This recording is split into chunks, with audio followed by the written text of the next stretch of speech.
ਪੰਜਾਬ ਦੇ ਗਵਰਨਰ ਗੁਲਾਬ ਚੰਦ ਕਟਾਰੀਆ ਸੰਗਰੂਰ ਘੱਗਰ ਦੇ ਮਕਰੋੜ ਸਾਹਿਬ ਵਿਖੇ ਪਹੁੰਚੇ, ਜਿੱਥੇ ਉਹਨਾਂ ਨੇ ਘੱਗਰ ਦਾ ਦੌਰਾ ਕੀਤਾ ਤੇ ਮੀਡੀਆ ਨਾਲ ਗੱਲਬਾਤ ਕਰਦਿਆਂ ਹੋਇਆਂ ਉਹਨਾਂ ਕਿਹਾ ਕਿ ਮੈਂ ਪੰਜਾਬ ਤੇ ਹਰਿਆਣਾ ਦੇ ਮੁੱਖ ਮੰਤਰੀ ਦੋਵਾਂ ਨੂੰ ਬਿਠਾ ਕੇ ਘੱਗਰ ਦੇ ਮਸਲੇ ਦਾ ਹੱਲ ਕਰਵਾਉਣ ਦੀ ਕੋਸ਼ਿਸ਼ ਕਰਾਂਗਾ, ਕਿਉਂਕਿ ਕੋਰਟ ਕਚਹਿਰੀਆਂ ਦੇ ਵਿੱਚ ਫੈਸਲੇ ਬਹੁਤ ਲੰਬੇ ਚਲੇ ਜਾਂਦੇ ਨੇ। ਨਾਲ ਹੀ ਉਹਨਾਂ ਕਿਹਾ ਕਿ ਜੋ ਕੇਂਦਰ ਸਰਕਾਰ ਦੇ ਵੱਲੋਂ 1600 ਕਰੋੜ ਰੁਪਏ ਦਿੱਤੇ ਗਏ ਨੇ ਉਹ ਇੱਕ ਸ਼ੁਰੂਆਤੀ ਰਾਸ਼ੀ ਹੈ। ਆਉਣ ਵਾਲੇ ਸਮੇਂ ਦੇ ਵਿੱਚ ਹੋਰ ਪੈਸੇ ਕੇਂਦਰ ਦੇ ਵੱਲੋਂ ਭੇਜੇ ਜਾਣਗੇ। ਪੰਜਾਬ ਦੇ 7 ਜ਼ਿਲ੍ਹਿਆਂ ਦੇ ਵਿੱਚ ਪਾਣੀ ਦੇ ਨਾਲ ਕਾਫੀ नुकसान होया, पर संगरूर जिले दे विच घग्गर दरिया तो नुकसान बच गया, पर मींह दे नाल लोकां दे घरां दा काफ़ी नुकसान होया, जिस दी रिपोर्ट संगरूर दे प्रशासन दे वल्लों भी इकट्ठी की जा रही है। पंजाब में बाढ़ के कारण से नुकसान हुआ है। ये 7 जिलों में मैं स्वयं जाकर के बाई रोड सबको देखा है। तो वास्तव में आपकी बार जो है ना, सबसे ज़्यादा नुकसान रावी के फ्लड वाटर से हुआ। बाकी सतलज और ब्यास के पानी से भी हुआ है, लेकिन इतना नहीं। और उसके बाद हुआ है घग्गर से। घग्गर के बाढ़ ने भी उसके जो बहाव एरिया में जो लोग आते हैं उनको घग्गर के अत्यधिक पानी के कारण से जो साइडें हैं वो टूटती है। उसको सुरक्षित करना के बिना पानी का फैलाव हो जाएगा, तो यहाँ लोगों ने और प्रशासन ने मिल करके उसकी साइडें नहीं टूटे, ताकि लोगों का पानी के बहाव में उनकी खेती और घर नहीं आए। तो उसके लिए उन्होंने बहुत ही मुस्तैदी के साथ काम किया, जिसके कारण से संगरूर जो है वो फ्लड से इतना इफेक्टेड नहीं हुआ जितने बाकी जगह से हुआ है। फिर भी है या 6-7 हज़ार हेक्टेयर में तो पानी का भराव अभी भी है, आज की तारीख में भी है।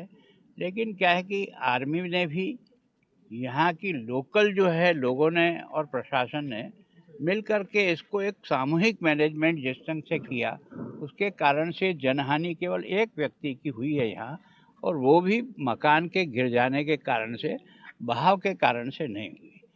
तो इसको बचाने के लिए लोगों ने जिस प्रयत्न से भी बैग और बाकी सब तैयार रखे, जिसके कारण से बंधा टूटा नहीं तो पानी नहीं, लेकिन रिसाव की प्रॉब्लम जरूर आई। पर जैसा मंत्री गोयल साहब ने बताया कि ये पिछले 35 साल से इस समस्या का दोनों राज्य जो है ना अपने अपने पक्ष को रख रहे हैं, लेकिन नुकसान दोनों को ही हो रहा है। तो मेरी जानकारी में पहली बार आया, क्योंकि मैं अभी नया ही था यहाँ, तो मैं कोशिश करूँगा कि दोनों सीएम को पहले बिठाएंगे, पहले वो क्या आगे बढ़ते हैं, फिर उसके बाद उनके टेक्निकल स्टाफ और बाकी सबको बिठा करके हम दोनों मिलकर के क्या आपस में सुलह रास्ता निकाल सकते हैं। कोर्ट तो उसके बाद में, जब हमारी सहमति बनेगी तो कोर्ट का रास्ता निकालना आसान हो जाता है।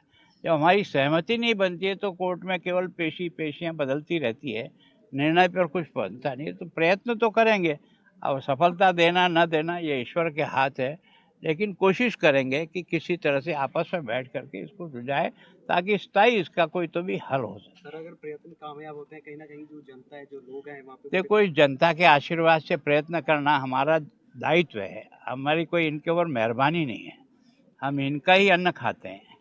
तो हमारी जिम्मेदारी है कि हम जनता को कैसे मदद करें। तो देखो इन सब का आशीर्वाद होगा, ईश्वर का भी आशीर्वाद रहेगा। कोशिश करना और कोशिश के बाद कुछ परिणाम निकलेगा, ऐसा मेरा विश्वास है। रिपोर्ट आई है कि पंजाब गवर्नमेंट ने फंड यूज नहीं किया एसडीआरएफ के। देखो मैं सोचता हूँ कि जो एजी की रिपोर्ट होती है उसको न तो मैं चैलेंज करता हूँ न कुछ नहीं। अगर किसी विषय में है तो सरकार जरूर अपने विषय को रखेगी। बाकी एजी की रिपोर्ट जो आई है उसके कारण से जो बात उन्होंने लिखी है, सामान्यतः मैं भी आपदा राहत मंत्री रहा हूँ राजस्थान का, पूरे 5 साल तक रहा हूँ। आपदा राहत का जो पैसा है वो सभी स्टेट का उनका जो शेयर होता है, चाहे उनके यहाँ आपदा आए चाहे आपदा नहीं आए, वो एक फंड में पड़ा रहता है। उसमें स्टेट गवर्नमेंट का भी शेयर होता है, केंद्र सरकार का शेयर होता है। उस पैसे को इसलिए रखते हैं कि कभी भी कोई संकट आए तो उस समय उसकी मदद कर सकते हैं। तो वो केंद्र सरकार को कुछ सिफारिश की जाएगी आज के जो रिपोर्ट के हिसाब से? देखो मैं सोचता हूँ केंद्र सरकार के स्वयं कृषि मंत्री यहाँ आए, यहाँ के सरकार के सभी मंत्री भी साथ थे, और प्रधानमंत्री जी स्वयं 2 जिलों का हमारा भी उन्होंने पठानकोट और गुरदासपुर को उन्होंने स्वयं ने देखा है। उनका भी मानना है कि इस समय पंजाब की जो आपदा है पानी के फैलाव की, वो सबसे ज़्यादा है। उन्होंने टोकन उस दिन सबसे किसानों से भी बातचीत की, उनके सुझाव लिए। जो मदद करने वाली एजेंसी है, आर्मी है, बीएसएफ है, एनडीआरएफ से प्रशासन है, उनके साथ भी चर्चा की, उनके सुझावों को भी समझा और उन्होंने कहा कि इस दृष्टि से आपको बचाव की दृष्टि से जिस प्रकार के भी साधनों की ज़रूरत पड़ती है वो आप लिखो, ताकि कम से कम जिन डिस्ट्रिक्ट में हर समय आपदा आती है तो उनको वो सारे व्हीकल और जिस प्रकार के साधन चाहिए वो दें, ताकि वो तुरंत उसको काम में ले सकें। बाकी किसानों को उनका पूरा खेती का नुकसान जो टीम आई है एनालिसिस करके गई है, यहाँ के लोकल प्रशासन ने अपनी रिपोर्ट दी है, पशुधन का नुकसान हुआ है, फसल का नुकसान हुआ है, आदमी का नुकसान हुआ है। और अब जो आएगा कि बीमारी के लिए जिस प्रकार का काम करना पड़ेगा प्रशासन को, जो तुरंत मदद करनी पड़ेगी, उन सब बातों को ध्यान में रख करके वो जो 1600 करोड़ रुपया उसके लिए वो तो तुरंत एक बार मैनेजमेंट यहाँ का जो आप कर रहे हो आपदा का उसको अच्छे ढंग से कर सको, तो उसके पास वो मदद मिलेगी। 1600 करोड़ को लेकर काफी चर्चा चल रही है कि आपको लगता है कि पंजाब में जो नुकसान हुआ है वो 1600 करोड़ से उसकी भरपाई हो सकती है? नहीं, वो तो और फंड की जरूरत पड़ेगी? वो स्वयं ही मान रहे भाई, वो ये कह रहे हैं ये तो केवल और केवल एक इमरजेंसी व्यवस्था के लिए है। उसके बाद जब जो नुकसान हुआ उसकी एनालिसिस होने के बाद जो भी अधिक से अधिक हम कर सकते हैं वो करेंगे, और ऐसे ही करते हैं हर राज्य को। आपके मुताबिक कितना नुकसान जो मैं एकदम आंकलन नहीं कर सकता जब तक रिपोर्ट नहीं आवे। तो ये काम है प्रशासन का, और प्रशासन के दिल्ली की टीम यहाँ 3 दिन रुक के गई, वो भी देख के गई, तो दोनों का मिला जुला काम है। हमारा का एकदम ये असेसमेंट करना कि मैं ये खाली घूमा और अभी मैं यहाँ खड़ा हूँ, इस पर देख लिया कि इस पर कितना नुकसान हुआ, मैं इसको आंक नहीं सकता। ਮਾਣਯੋਗ ਰਾਜਪਾਲ ਸਾਹਿਬ ਸ਼੍ਰੀ ਗੁਲਾਬ ਚੰਦ ਕਟਾਰੀਆ ਜੀ ਅੱਜ ਲਹਿਰੇ ਹਲਕੇ ਦੇ ਵਿੱਚ ਜੋ ਘੱਗਰ ਦੀ ਵਿਪਦਾ ਪਿਛਲੇ ਕਈ ਦਿਨਾਂ ਤੋਂ ਆਈ ਹੋਈ ਸੀ ਤੇ ਬੜਾ ਖਤਰਾ ਬਣਿਆ ਹੋਇਆ ਸੀ, ਉਸ ਸੰਬੰਧ ਦੇ ਵਿੱਚ ਅੱਜ ਇੱਥੇ ਆਏ। ਚੰਗਾ ਕੀਤਾ ਕਿ ਸਾਡੇ ਇੱਕ ਤਕਲੀਫ ਦੇ ਵਿੱਚ ਆ ਕੇ ਖੜੇ ਨੇ, ਸੋ ਮੈਂ ਉਹਨਾਂ ਦਾ ਇੱਥੇ ਸਵਾਗਤ ਵੀ ਕੀਤਾ, ਧੰਨਵਾਦ ਵੀ ਕੀਤਾ ਤੇ ਉਮੀਦ ਵੀ ਜ਼ਾਹਰ ਕੀਤੀ ਹੈ ਕਿ ਇਹ ਜਿਹੜੀ ਸਾਡੀ ਘੱਗਰ ਦੀ ਪ੍ਰੋਬਲਮ ਹੈ, ਇਹ ਘੱਗਰ ਦੀ ਪ੍ਰੋਬਲਮ ਅੱਗੇ ਸਾਡਾ ਹਰਿਆਣਾ ਗੁਆਂਢੀ ਸੂਬਾ ਹੈ, ਉਹਨਾਂ ਨੇ ਮਕਰੋੜ ਤੋਂ ਕੜੈਲ ਤੱਕ ਦਾ ਜਿਹੜਾ 18 ਕਿਲੋਮੀਟਰ ਦਾ ਏਰੀਆ ਹੈ, ਉਹ 18 ਕਿਲੋਮੀਟਰ ਸਾਨੂੰ ਚੈਨਲਾਈਜ਼ ਕਰਨ ਦੀ ਇਜਾਜ਼ਤ ਨਹੀਂ ਦਿੱਤੀ ਹੋਈ। ਘੱਗਰ ਸਟੈਂਡਿੰਗ ਕਮੇਟੀ ਦੇ ਵਿੱਚ ਉਹਨਾਂ ਨੇ ਆਬਜੈਕਸ਼ਨ ਰੇਜ਼ ਕੀਤਾ ਹੋਇਆ ਹੈ। ਸੋ ਮੈਂ ਸਮਝਦਾ ਕਿ ਜੇ ਅਸੀਂ ਚੌੜਾ ਕਰ ਦਈਏ, ਅਸੀਂ ਇਹਦਾ ਹੱਲ ਕਰ ਦਈਏ, ਉਸ ਤੋਂ ਬਾਅਦ ਕੜੈਲ ਤੋਂ ਬਾਅਦ ਕਰੀਬ 80 kilometre up to Sardulgarh 26 kilometre ਸਾਡਾ ਏਰੀਆ ਪੈ ਜਾਂਦਾ ਹੈ, 54 ਕਿਲੋਮੀਟਰ ਇਹਨਾਂ ਦਾ ਪੈ ਜਾਂਦਾ ਹੈ। ਕਦੇ ਪੰਜਾਬ ਆ ਗਿਆ, ਕਦੇ ਹਰਿਆਣਾ ਆ ਗਿਆ, ਚੱਲਦਾ ਰਹਿੰਦਾ ਹੈ। ਸੋ ਇਹ ਅੱਗੇ ਚੌੜਾ ਕਰ ਲੈਣ, ਅੱਗੇ ਰਾਜਸਥਾਨ ਚੱਲ ਜਾਂਦਾ, ਰਾਜਸਥਾਨ ਨੇ ਉੱਥੇ ਵੱਡੇ ਟੈਂਕ ਬਣਾ ਲਏ। ਸੋ ਇਹ ਰਲ ਮਿਲ ਕੇ ਮੈਂ ਸਮਝਦਾ ਕਿ ਇਹਦਾ ਹੱਲ ਕਰ ਲੈਣ, ਹਰਿਆਣੇ ਵਾਲੇ ਆਪਣਾ ਹੱਲ ਕਰ ਲੈਣ ਤੇ ਪੰਜਾਬ ਵਾਲੇ ਅਸੀਂ ਆਪਣਾ ਕਰ ਲਈਏ। ਪਰ ਸਾਨੂੰ ਪਿਛਲੇ ਲੰਬੇ ਸਮੇਂ ਤੋਂ ਇਜਾਜ਼ਤ ਨਹੀਂ ਦਿੱਤੀ ਜਾ ਰਹੀ। ਸੋ ਇਹਦੇ ਕਰਕੇ ਕਿਉਂਕਿ ਮਕਰੋੜ ਸਾਹਿਬ ਤੱਕ 598 ਫੁੱਟ ਚੌੜਾ, ਅੱਗੇ 198 ਫੁੱਟ ਚੌੜਾ ਹੋ ਜਾਂਦਾ, ਤੇ ਜਦੋਂ 598 ਫੁੱਟ ਦਾ ਪਾਣੀ 198 ਫੁੱਟ 'ਚ ਪੈਂਦਾ ਤਾਂ ਨੇਚਰਲੀ ਕਿਵੇਂ ਸਮਾਊਗਾ ਪਾਣੀ, ਉਹ ਬਰੀਚਾਂ ਹੋ ਜਾਂਦੀਆਂ ਨੇ। ਸੋ ਉੱਥੇ ਇਸੇ ਕਰਕੇ ਸਾਨੂੰ ਦਿੱਕਤ ਆਉਂਦੀ ਹੈ, ਉੱਥੇ ਅਸੀਂ ਪਹਿਰੇ ਦਿੱਤੇ ਨੇ। ਪਰ ਰਾਜਪਾਲ ਜੀ ਨੇ ਅੱਜ ਸਾਰਾ ਇਹ ਦੇਖਿਆ, ਉਹਨਾਂ ਨੇ ਵੀ ਕਿਹਾ ਹੈਗਾ ਵੀ ਅਸੀਂ ਦੋਨੇ ਮੁੱਖ ਮੰਤਰੀਆਂ ਨੂੰ ਬੁਲਾ ਕੇ ਜਿਹੜੀ ਗੱਲਬਾਤ ਕਰਾਂਗੇ। ਕੀ ਲੱਗਦਾ ਉਮੀਦ ਹੈਗੀ ਹੈ?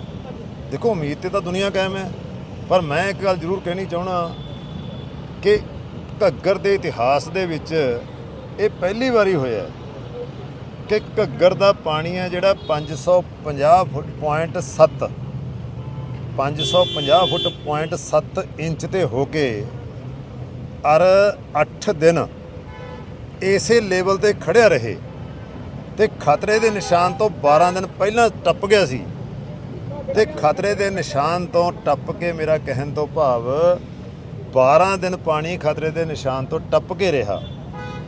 ਪਰ ਇਹਦੇ ਲਈ ਸਾਡਾ ਸਮੁੱਚਾ ਪ੍ਰਸ਼ਾਸਨ, ਸਾਡਾ ਵਾਟਰ ਸੋਰਸਿਸ ਡਿਪਾਰਟਮੈਂਟ, ਸਾਡਾ BDO ਬਲਾਕ ਦੇ ਮੁਲਾਜ਼ਮ, ਸਾਡੇ ਪੁਲਿਸ ਦੇ ਮੁਲਾਜ਼ਮ, ਸਾਡੇ ਸਾਰੀ ਜਿੰਨੇ ਪ੍ਰਸ਼ਾਸਨ ਮੈਂ ਕਹਿ ਸਕਦਾ ਉਹ ਲੱਗਿਆ ਰਿਹਾ, ਸਾਰੇ ਆਂਢ ਗੁਆਂਢ ਦੇ ਲੋਕ ਲੱਗੇ ਰਹੇ, ਤੇ ਤੀਜਾ ਭਗਵਾਨ ਦਾ ਵਾਹਿਗੁਰੂ ਦਾ ਆਸਰਾ ਰਿਹਾ ਜਿਹਦੇ ਕਰਕੇ ਸੰਭਵ ਹੋ ਸਕਿਆ ਕਿ ਅਸੀਂ ਐਡੀ ਵੱਡੀ ਤਰਾਸਦੀ ਦੇ ਵਿੱਚੋਂ ਦੀ ਨਿਕਲ ਗਏ। ਪਾਣੀ ਕਦੇ ਬੰਨ੍ਹ ਕੇ ਰੱਖਿਆ ਨਹੀਂ ਜਾ ਸਕਦਾ, ਪਰ ਲੋਕਾਂ ਦੇ ਏਕੇ ਨੇ, ਲੋਕਾਂ ਦੀ ਹਿੰਮਤ ਨੇ, ਲੋਕਾਂ ਦੇ ਦਿਨ ਰਾਤ ਕੀਤੇ ਕੰਮਾਂ ਦੇ ਸਦਕਾ ਤੇ ਪ੍ਰਸ਼ਾਸਨ ਦੇ ਦਿੱਤੇ ਸਹਿਯੋਗ ਦੇ ਸਦਕਾ ਤੇ ਅਸੀਂ ਜਿਹੜਾ 16 ਫੁੱਟ ਦਾ ਚੌੜਾ ਬੰਨ੍ਹ 2023 ਦੇ ਵਿੱਚ ਘੱਗਰ ਦੇ ਦੋਵੇਂ ਪਾਸੇ ਬੰਨ੍ਹਿਆ ਸੀ, ਜਿਹਦੇ ਕਰਕੇ ਜੇ ਕਿਤੇ ਦਿੱਕਤ ਆਈ ਤਾਂ ਰਾਹਤ ਸਮੱਗਰੀ ਪਹੁੰਚ ਗਈ। ਸੋ ਇਹਨਾਂ ਸਾਰੇ ਕੀਤੇ ਕੰਮਾਂ ਦੇ ਸਦਕਾ ਅੱਜ ਅਸੀਂ ਸੇਫ ਹਾਂ।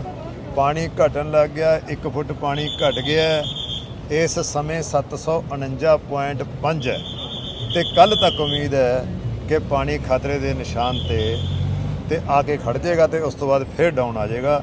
ਸੋ ਇਹਦੇ ਲਈ ਮੈਂ ਬਾਰ-ਬਾਰ ਸਾਡੇ ਹਲਕੇ ਦੇ ਲੋਕਾਂ ਦਾ, ਦੂਜੇ ਲੋਕਾਂ ਦਾ ਜਿਹੜੇ ਆਂਢ ਗੁਆਂਢ ਦੇ ਵਿੱਚੋਂ ਵੀ ਮਦਦ ਦੇ ਲਈ ਆਏ, ਉਹਨਾਂ ਦਾ ਧੰਨਵਾਦ ਕਰਦਾ ਤੇ ਭਗਵਾਨ ਦਾ ਸ਼ੁਕਰਗੁਜ਼ਾਰ ਕਰਦਾ, ਸ਼ੁਕਰੀਆ ਅਦਾ ਕਰਦਾ ਜਿਹਦੀ ਮਿਹਰਬਾਨੀ ਸਦਕੇ ਅਸੀਂ ਐਡੇ ਵੱਡੇ ਸੰਕਟ ਚੋਂ ਬਚੇ।